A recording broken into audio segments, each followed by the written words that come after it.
United We Listen is a podcast of United Way of Franklin County in Pennsylvania. Our podcast is intended to provide information and entertainment, not direct medical or financial advice. We recognize that there are many providers in our community that are available to you for resources and guidance. We hope this brings you information that is helpful in your life. If you find our podcast helpful, please like, share, or subscribe, or better yet, make a donation to United Way of Franklin County to help expand our work.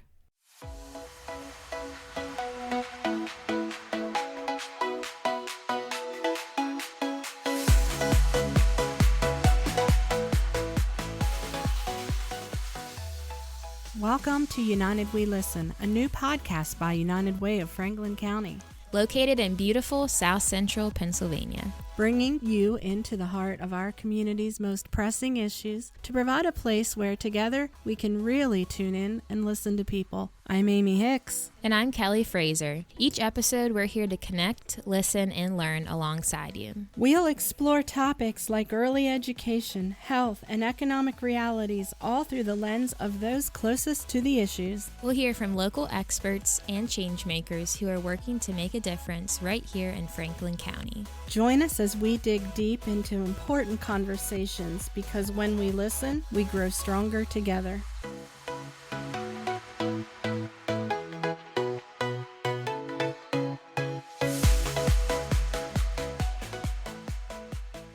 Welcome to United We Listen. This is Amy Hicks. I'm here with Kelly Fraser.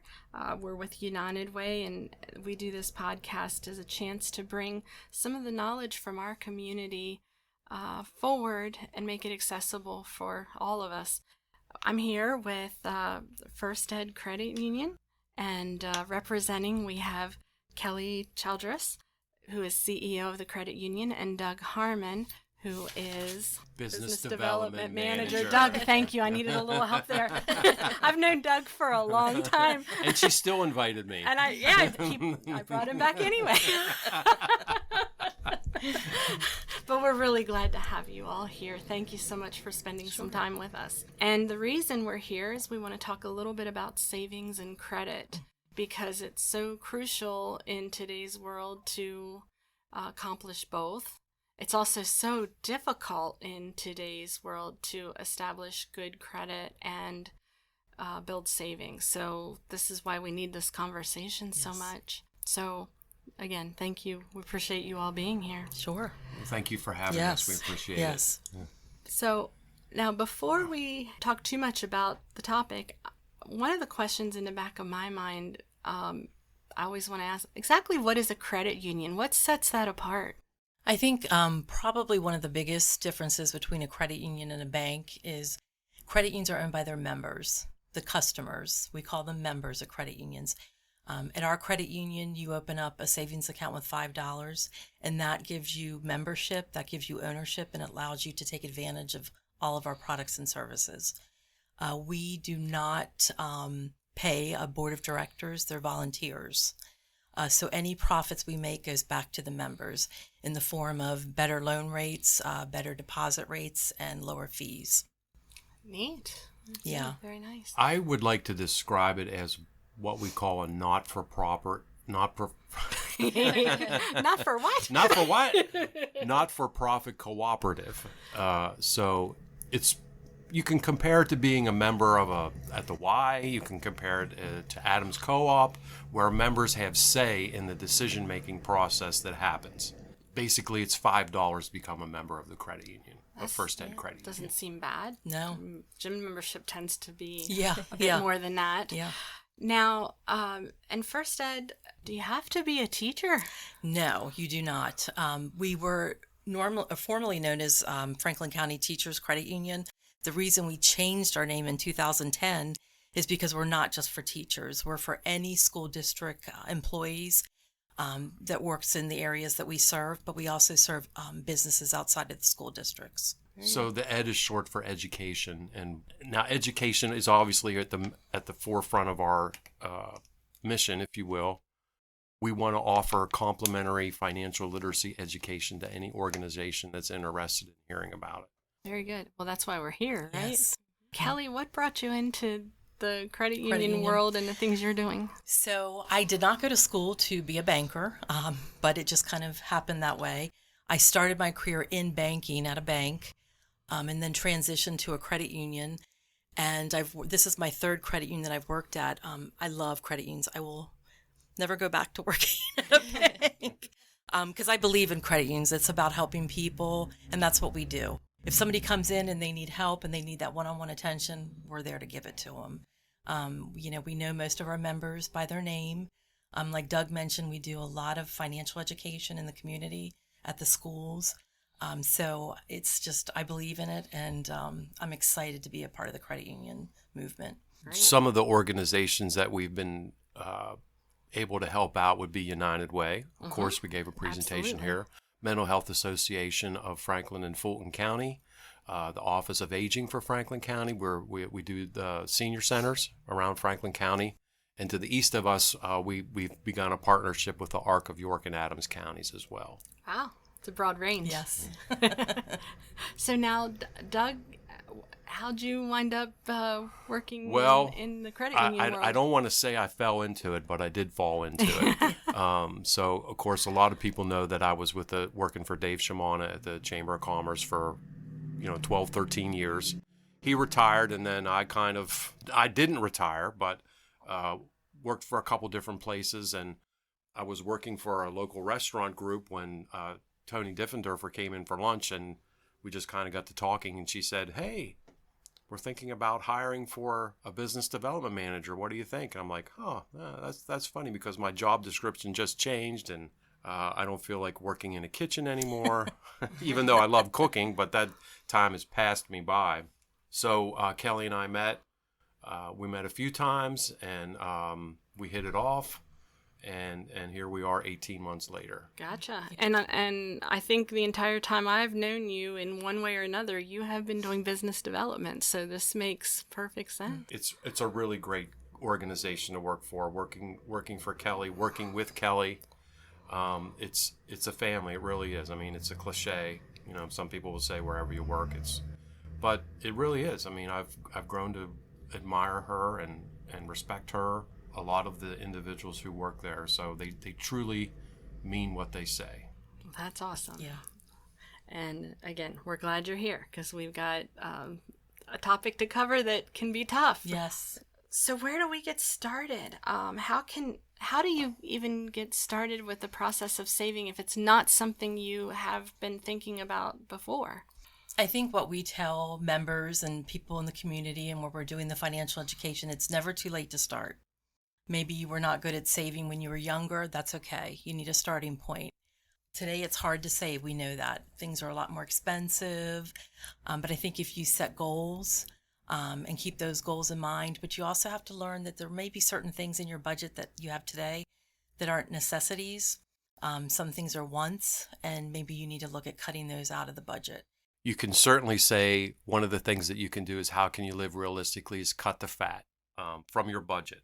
So once you've tracked your spending, look at your non-essential expenses, canceling unused subscriptions. There's a app out there now called Rocket app that I guess searches for unused subscriptions. So that's something that we don't get any money from them for saying that. It's just a well-known app. It's just a well-known app, yeah. So things like streaming services, gym memberships. If you have more than one gym membership, I applaud you, but you probably should only have one. Right. Especially if you're like me and you don't use them as often as you should. Right. Dining out, you prepare meals at home, pack your lunch, brown bag it, those types of things. Shop with a list. Don't go to the grocery store when you're hungry. I mean, it's don't take the kids to the grocery store hungry. There's a key. I mean, it is psychological. Why do you think they put certain things in the aisle and they put the milk way back on the right hand side because you have to pass the donuts and the chips and the pretzels and all those different things. Yeah, that's strategic. Yeah. And so we have to be strategic. Yes. And you don't need those fancy coffees every day. Those add up. So I'm going to step us back a little bit. I think the first thing, Doug, you mentioned even before cutting the fat or picking out the needs versus wants was tracking your expenses. Yeah. So budgeting, gets a bad rap. When you do a budget, it's not to like slap you on the wrist. It's to get you at a starting point to see where you're at. So I mean, on the income side, there's not going to be as many categories on the income side. If you have a job, you get paid. But there's a couple of things you have to look at on your paycheck. We all pay taxes. There's what's called gross and there's what's called net. So gross is what your hourly wage is, or if you're on a salary, you divide it by 40. Some companies are doing 35 hours, but there's a certain number. And then you list all your expenses. What are all your expenses? So obviously expenses are going to outweigh income. So what are some of the expenses? You can kind of categorize it needs versus wants. What are needs? Needs are things that we need to survive. We need a house. We need a car. I mean, I guess you don't need a car, but it's one of the things that you almost need around here. If you're in an urban area, maybe not so much. You can depend on public transportation. We need clothes. We need food. We need shelter. What's the name of that pyramid? The Maslow's hierarchy. Maslow's hierarchy. Yeah. Right. Yes. Right. Kind of categorizing your needs first to see where you're at, and then going to the wants. And if it's a want, it's a question. It's a real simple question. Do you need it? Well, Do you really need it? Do you need a new bike? Do you need a new hair dryer? Do you need a new dress? Do you need that new outfit? Do you need new skincare treatment? There's all these different things that that you can might be want. a tough line between what you think you need and what you think you want. Well, I can tell you with doing some of the financial reality fairs that Kelly and I have been at, we've probably, since I've been here, we've probably done at least a half dozen, maybe 8 or so. Mm-hmm. But most of the students really get it. They really do get it. It's a mock, as if they're going out into the real world. They just graduated high school or they just graduated college, so they have to work their way around to find out what the expenses are. There's streaming services now. A lot of times they don't really understand that buying a car is just more than that. It's insurance, and insurance can be just as much as a car payment nowadays. There's gas, there's maintenance. I'm sure we'll get into talking about emergency funds, those types of things. Mm-hmm. Take your car into the garage for inspection, and the mechanic comes out and says you need 4 new tires. Well, how much is that going to be? Because I have a monster truck. I was going to say, it depends on the car. And monster truck tires can be what? So try to pay something like that for cash first instead of using a credit card. I'm not saying there's nothing against using a credit card, but there's certain situations where you want to pay cash before you go to credit. So back to the budget. Something that I've always struggled with, at least working with in our budget, is like, how do you make lines for those variable expenses and like things that every month they fluctuate, or things like a pet that maybe one month you don't really need to do much with it, but then it has to go to the vet or something comes up. And then in the same line, making sure that you're leaving room to save. So it's like, how do you balance that in a way so that you're not putting too much in your savings and not leaving enough room for those variable things? I have pets, and I know you're a huge animal lover. And pets can be very expensive. I think that's a good topic to talk about. Very expensive. I think that you're right. They don't always have to go to the vet. They don't always have to get shots. But maybe if you're looking kind of like out long term, you can kind of do an estimate of what you think their expenses are going to be, and then set that aside. So you would kind of average it, and have like a monthly set aside thing for each month that would be your pet, and then that would be kind of what you think you could create like a pet fund. Yeah. And you can even at our credit union you can open up a separate savings account for that. And that way you can earmark that money for pet expenses. Yeah. Then it doesn't really become part of the coffee fund. Yes. Yeah. And we also have vacation and holiday funds as well. Is that like, all right, I'm going to age myself here.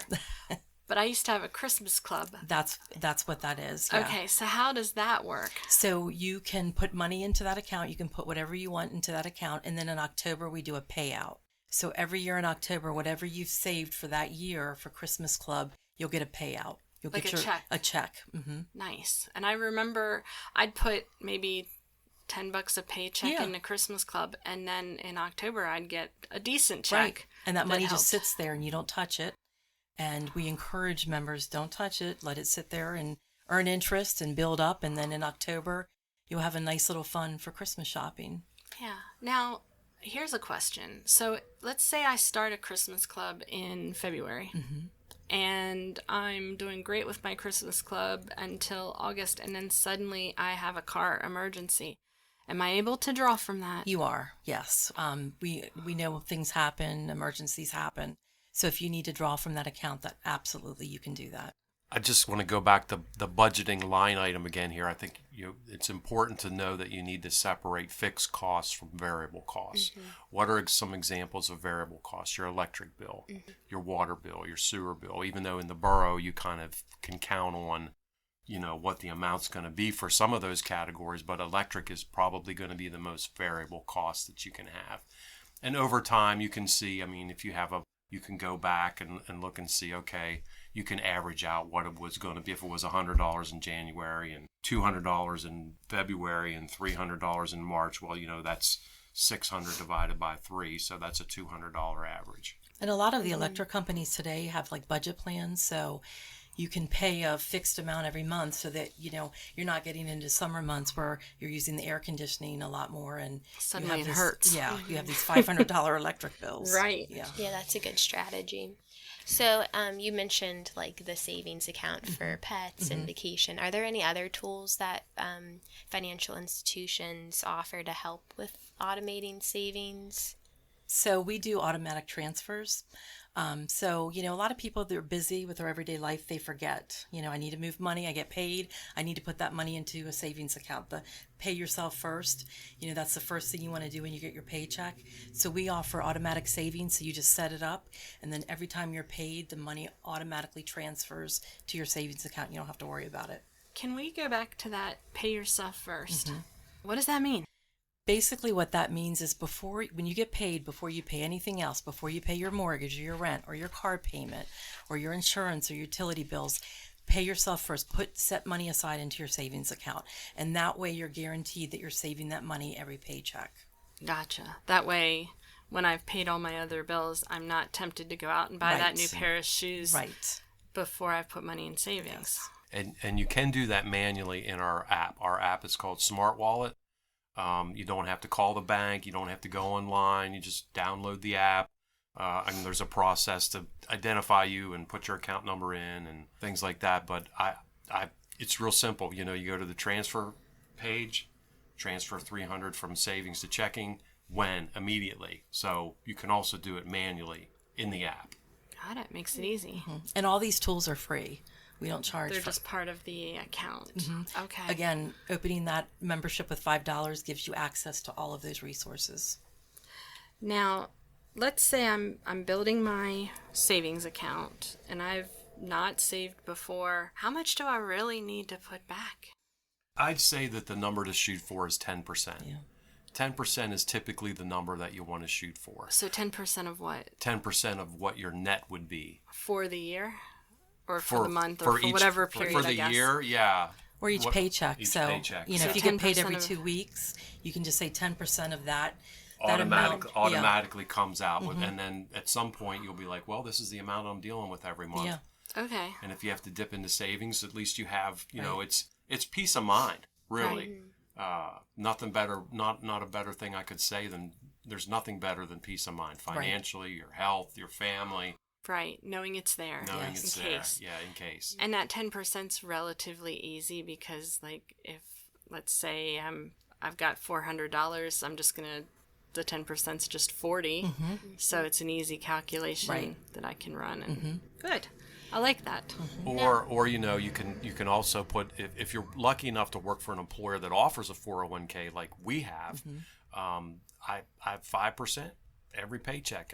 I don't see it. I know that my net pay is less than it could possibly be, but I'm not a spring chicken anymore. So now 401k, that's a whole different kind of savings. When you're saving through, say, your employer, right? Well, that money actually doesn't go into any of my first ed accounts. It goes into our organization that manages our 401k portfolio. Right. So when we're trying to say put 10% aside a month, we're talking outside of retirement or? Yes, we're talking about outside of retirement. Yeah. We're talking about a savings account with any financial institution. Right. Every financial institution has a savings account. Right, right. Because often an employer, I guess, will match Yes. match Your whatever you're contributions. putting back, or they'll tell you they'll match to a point. And I know I've always tried to hit whatever the employer will match Yes. because that's taking full advantage of the benefit that's there. Yes. But then this whole savings piece is another piece, and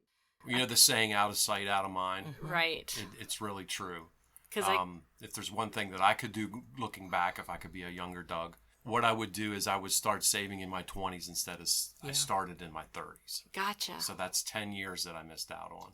Right, right. And we have a lot of young employees at the credit union, so we encourage them, do the 401k, start it now. It just comes right out of your paycheck. We match it. You don't notice it. And that way, when that time is here and it goes fast, you'll be well prepared to retire. Because that savings account we're talking about is probably going to be fluctuating a lot over time. Yes. So you're going to build it up, and then the tires are going to hit, or Right. car repair. More of an emergency fund type Right. savings. Right, and that helps to not so that we're not pulling out of that retirement fund, Right. which we're hoping will grow for the long term. Yes. You need both. You need that savings account at the financial institution, but then you also need that retirement account. It takes some discipline. It does. Because when you're putting back 10% into a savings account and then another, 10 whatever into retirement, well, that's more out of your spendable paycheck. Yeah, now again, the 10% is just a number to shoot for. Yeah. Some people do 20%, some people do 5%. As long as you're doing, even if you can do 1%, you need to consciously think about that in the top of your mind. It's better than nothing. That's right. That's right. Yeah, you don't want to go the other way. You don't Right. want to owe a lot of money. It sounds real simple. Obviously, it's not. So you've talked about a savings account and an emergency fund. Would you say that those are synonymous, or are they separate? Like, should you treat them as separate funds? I think that you can have it all in one account. Some people, it really depends on how you budget, what you're comfortable with. If you want to separate them, you can do that. You can have as many savings accounts as you want. But you certainly can just use one account for both purposes. Got it. So I've always heard you should have a certain amount, 3 months pay Yes. in an emergency Yes. fund in case you lost your job or something came up. Right. So then having that and your other savings Right. for other things. Right. So I personally do separate them. I do have an emergency fund that I do not touch unless it's absolutely necessary. And then I have a savings account for instances of the monster truck tires. Right. Just in case the monster truck Yeah, breaks right. down. Are there tools available that would help grow the savings faster or better? I think one of them is the automatic transfers. So that money is coming when the direct deposit goes usually into your checking account. As soon as that money goes in, have it go right back out into the savings account. And that way you don't have to do anything. You can't say, I forgot to do it. And then you spend it because it's in your checking account, because it's real easy to use that debit card. So just do that automatic transfer. And that way, as soon as the money comes in, it's going right back out to the savings account. Out of sight, out of mind. Exactly. Okay, got it. So, are there things I could do wrong with a savings account? Are there mistakes that I need to be careful of? I think that, the intention is to put the money in there, let it build up. If you start dipping into it on a regular basis, that is not something you want to do. I mean, obviously things happen and that's what it's there for, but putting money aside, you really want to try to let it stay there and build up. And that's when it gets into the whole budget. Are there things you can do without? So you make sure that savings account continues to grow. I think this is where you can take advantage of what's called compound interest. Yes. Where you have a certain percentage that you make on your account, and then after a certain amount of time, it continues to roll over, and that's where the compounding characteristic comes in. we've talked a little bit about savings. Now, the other piece that I think we wanted to cover today was building and repairing credit. Yes. So let's start with something kind of basic there. I think all of us are familiar with it. There is some kind of a credit score attached to our name. What is that credit score all about? So credit score is very important because that really dictates what rate you pay on loans, but it can also dictate whether you qualify for a job. It also dictates what you might pay for car insurance because everybody pulls credit today. And the more responsible you are with your credit, the higher credit score you have, and it just gives you more opportunities. So it's extremely important. Now, if you take a dip with your credit score, there's always ways to recover from that. A lot of times it's just, first of all, put those credit cards away, stop spending the money. Utilization, that's a big component of a credit score. I think the key ratio is maybe like 30 to 35%. So if you have a credit card with a $5,000 limit, you really don't want to utilize more than like 30 to 35% of that $5,000. Gotcha. Now, what's an acceptable to a good range on the credit? So they range anywhere from, I believe, 300 to 850.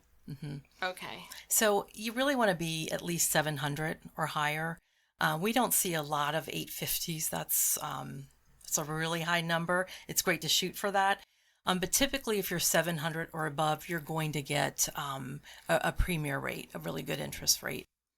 Gotcha. So what do I need to do to be that 700 and above? Well, you need to pay your credit cards and your loans on time, so you don't want to be late. Utilization, keep the spending down, so keep those limits open and at high amounts. Paying on time. What else, Doug? What else is... New credit? New credit, yeah. What's new credit? New credit is good, new credit is bad. So you don't want to... Anytime somebody offers you a credit card or a loan, they're going to pull a credit report.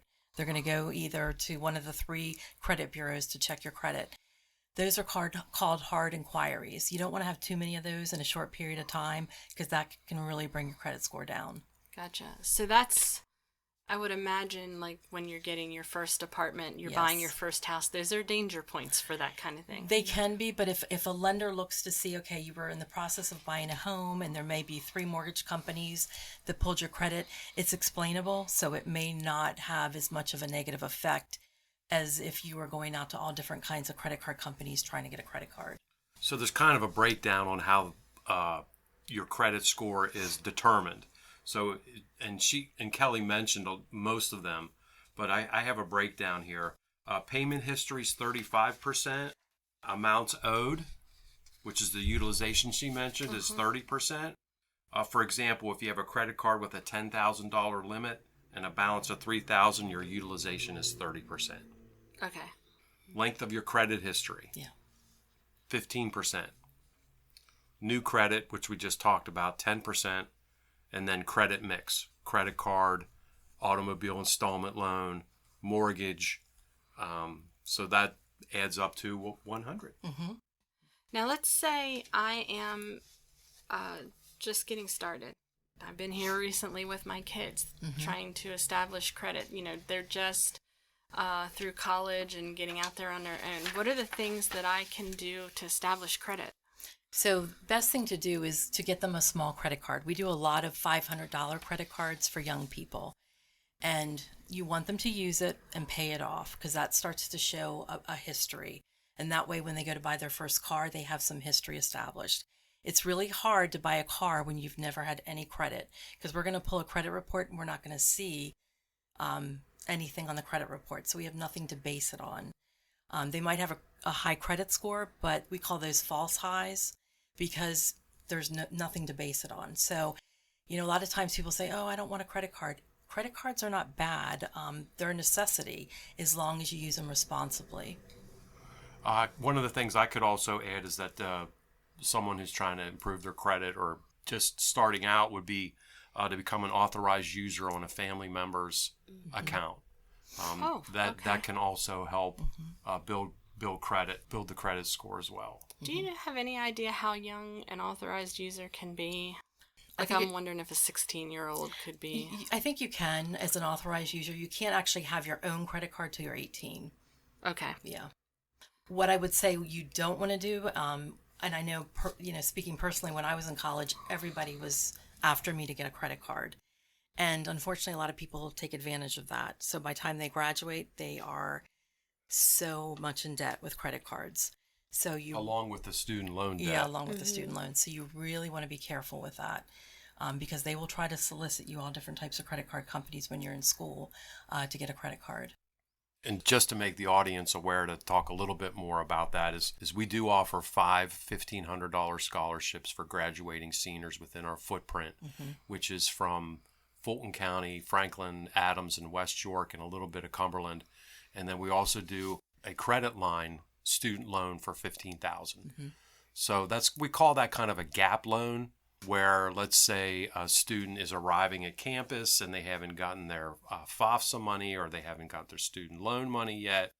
If they need to get groceries or they need to pay first month's rent, it's not like an installment loan where you have the full amount that you have to pay back.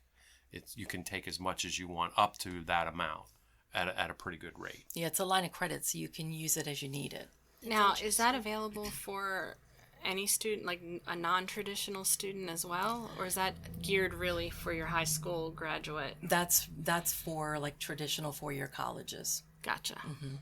So I had a question going back to the credit cards.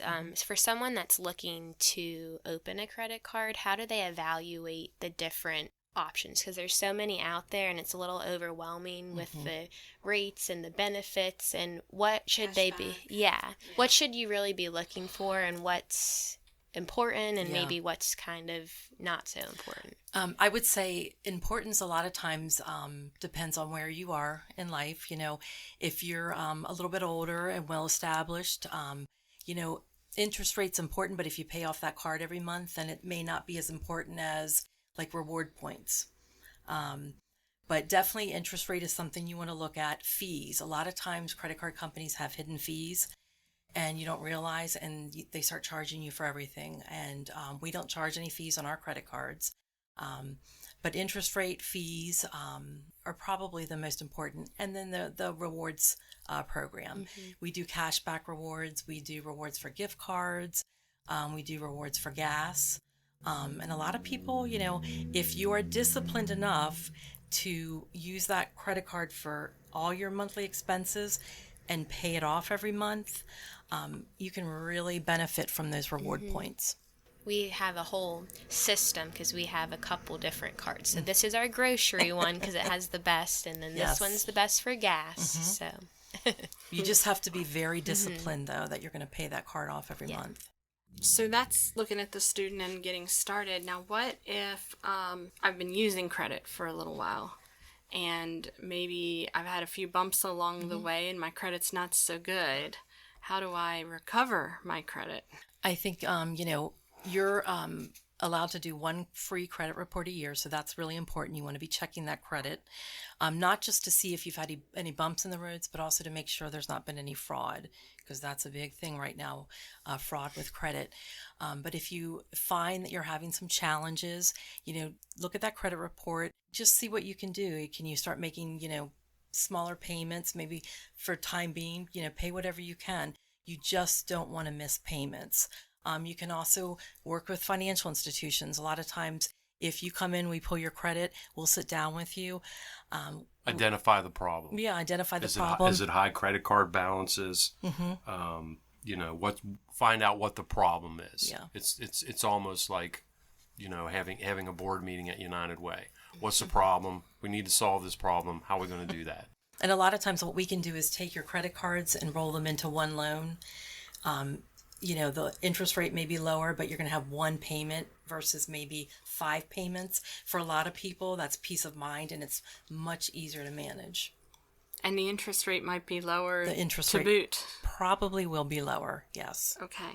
So that's a benefit when you're trying to pay down a lot of loans. Right. A lot of people go to something that's called a balance transfer offer. If you have a Kohl's card and a Target card and a MasterCard and they've all They're all kind of three different things. Doing a balance transfer will consolidate those into one card, but you're going to have the strength to cut up the other cards. Right. Is it bad to close a credit card? It is. So that is a huge misconception. You don't want to close a credit card because when you start closing credit cards, they take the limit away. That actually can decrease your credit score, and it can decrease it pretty quickly. So again, it's the whole D word, discipline. You want to keep the cards open. Don't use them, though, especially if you do a balance transfer. That way you still show that you have the accessibility of all these credit lines. But once you start closing and the limits are taken away, that is going to really lower your credit score. It's kind of counterintuitive. It You is. think, if I just close it, then Yes, it is. I'm okay. But it's okay if you don't use a credit card and you just let it sit. That's not going to negatively impact. No, not at all. So I'm, out in the world doing my thing, and I run into a question, or I'm not sure what the best next move is for me financially. Is there a way I can get assistance just on the go? Do you offer counseling? We don't have a formalized counseling program. Some financial institutions do. But if you come in and you're a member, want to become a member, like I said, we can pull your credit and try to counsel you that way. We do have to be careful because we're not licensed to do that, but we will take a look and see what's on that credit report, how can we save you money, and really try to help you as best as we can. So I'm curious, is there one financial habit, that you've discovered through your work or that you've taken on that has really changed the way you work with money? Living beyond your means. We see it every day, and that is a sure way to put you in a really bad position. People like the old saying, keeping up with the Joneses. Unfortunately, there's a lot of truth to that. So living beyond your means is never a good thing. There's a lot of things that you can live without. I would say that there's a lot of scammers out there, right? We do have fraud protection for our members, but I think you have to be aware of the schemes that people have. So here's one of the newest ones I heard about. It's called the hotel scam. So you go to a hotel, fancy hotel, whatever. You're in room 1021.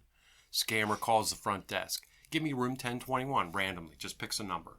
Pick up the phone. Hey, this is Bill from the front desk. Your credit card got declined. Can you give me your numbers again?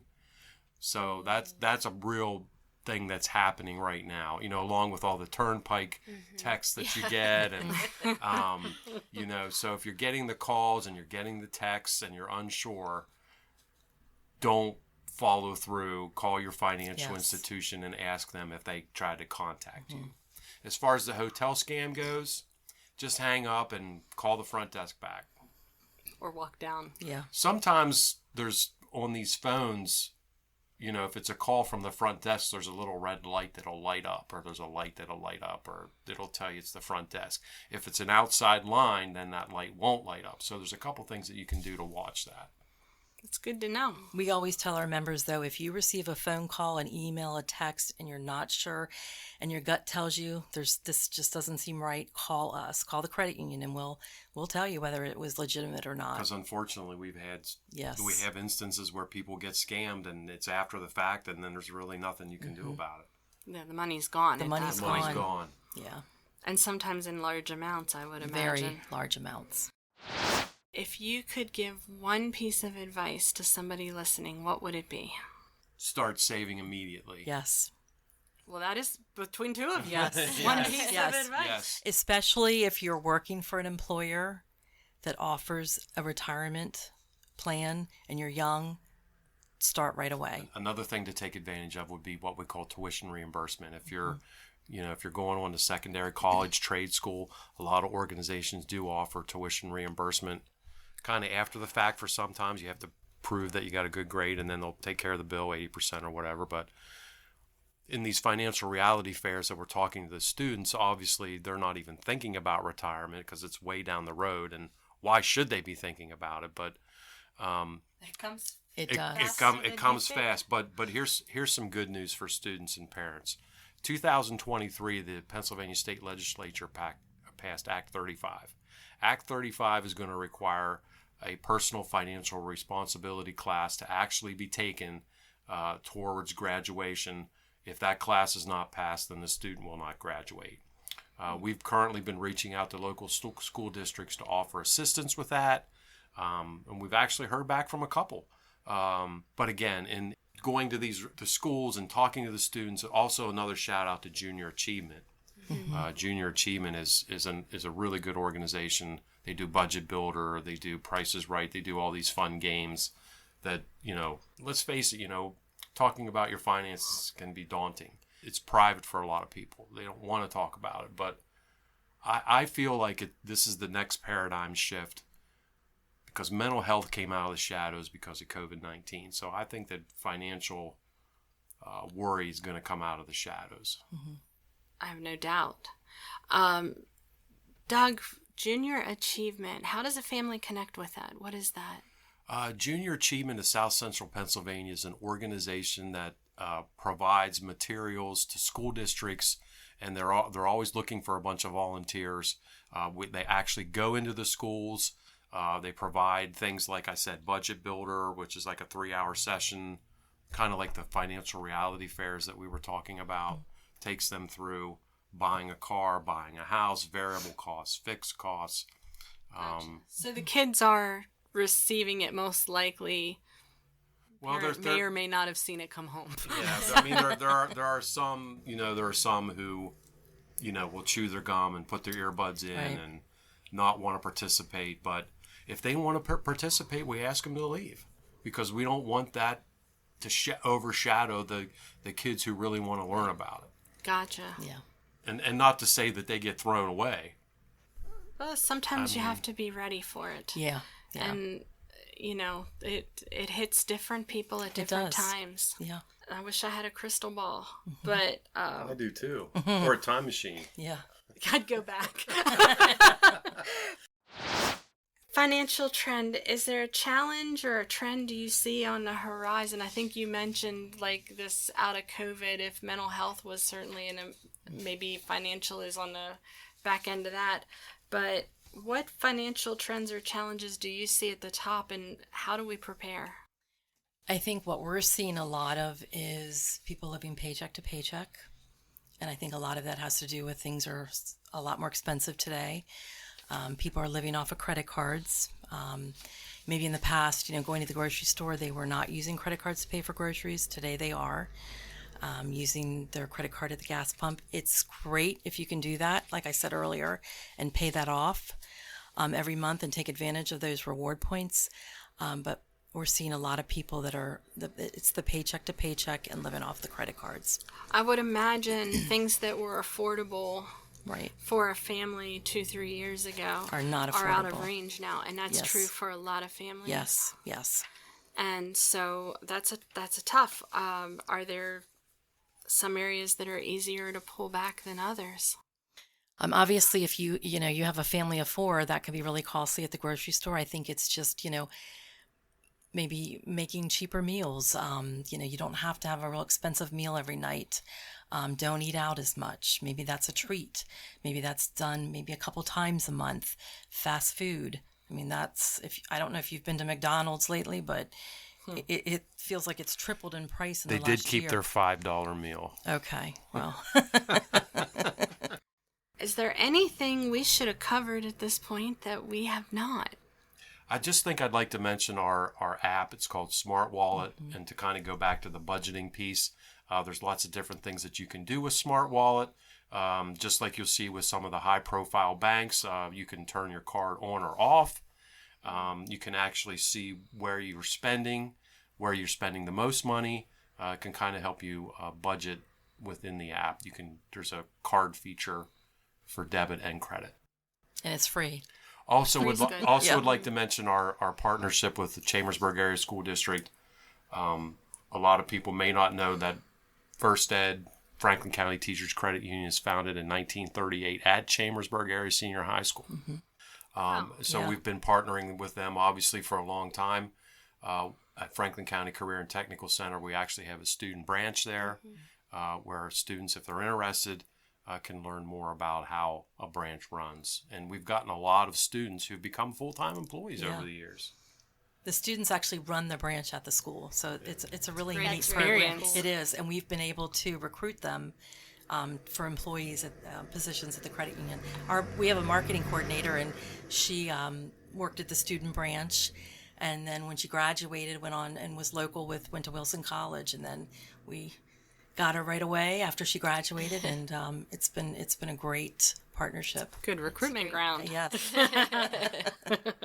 Well, this has been great. Doug and Kelly, thank you so much for joining us today. Really appreciate the primer on savings and credit. Those are hard topics to talk about sometimes. Well, thank you for having us. If you want to find out more about First Ed, we're at www.oneedcu.org. Yes. We do have 3 branches, Chambersburg, Greencastle, and Hanover. And you can call us 717-264-6506. Yes. All right. Thank you. Thank you.